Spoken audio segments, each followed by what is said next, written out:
Messi വരുന്നു, Argentinian team വരുന്നു എന്നൊക്കെ പറഞ്ഞിട്ട് ഇങ്ങനെ ഒരുപാട് സംസാരമുണ്ട്. പക്ഷേ അതൊന്ന് കൺഫേം ചെയ്തെന്ന് നമുക്കറിയില്ല. എന്തായാലും മെസ്സി വരുമ്പോൾ അത് കേരളത്തിലേക്ക് വരുന്നില്ല എന്നാണ് ഇപ്പോഴത്തെ ഒരു അവസ്ഥയിൽ നമ്മൾ മനസ്സിലാക്കുന്നത്. 4 നഗരങ്ങളാണ്. 4 നഗരങ്ങൾ, അതിലും കേരളത്തിലൊരു നഗരവും പെടുന്നില്ല. ഈ മെസ്സിയുടെ വരവ് എങ്ങനെയാണ് നമ്മുടെ ഫുട്ബോൾ പ്രേമികളെയോ അല്ലെങ്കിൽ നമ്മുടെ ലീഗിന്റെ സിസ്റ്റത്തിനെയോ ഒക്കെ എങ്ങനെയാണ് അത് സ്വാധീനിക്കുക? ഫുട്ബോൾ പ്രേമികൾക്ക് അതൊരു വലിയ കാര്യം തന്നെയാണ്. പക്ഷെ ഇന്ത്യൻ ഫുട്ബോളിനെ അതെങ്ങനെ സ്വാധീനിക്കുന്ന എനിക്ക് പറയാൻ പറ്റില്ല.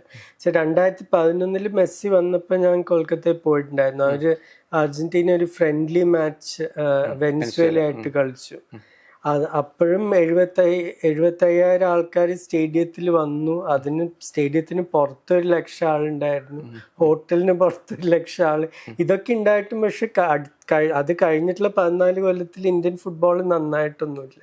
ഇത് കുറെയൊക്കെ ഒരു ഗിമിക്ക് പോലെയാണ്. നമുക്ക് ശരിക്കും ഗ്രാസ് റൂട്ട്സിൽ ഇൻവെസ്റ്റ് ചെയ്യണതിന് പകരം ഇപ്പൊ ഇവിടെ നമ്മുടെ നാട്ടിൽ എത്ര തന്നെ ഫുൾ സൈസ് പിച്ച് ഉണ്ട്, ശരിക്കും ഡ്രെയിനേജും ഇതൊക്കെയുള്ള പിച്ചസ് എത്ര വിരലിൽ എണ്ണാനുള്ള അത്രേ ഉള്ളൂ.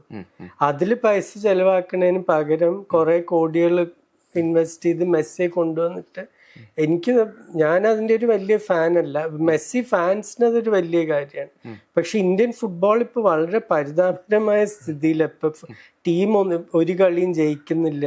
ഇപ്പൊ പുതുതായി ഒരു കോച്ച് വന്നിട്ടുണ്ട്. അടുത്ത സീസണിലത്തെ ലീഗ് എങ്ങനെയായിരിക്കും കൂടി ആർക്കും അറിയില്ല. ആരാ അത് നടത്താൻ പോണെന്ന് ആർക്കും അറിയില്ല. സുപ്രീം കോർട്ട് ഒരു കാര്യം പറയുന്നു, ലീഗ് നടത്തണവർ വേറൊരു കാര്യം പറയുന്നു.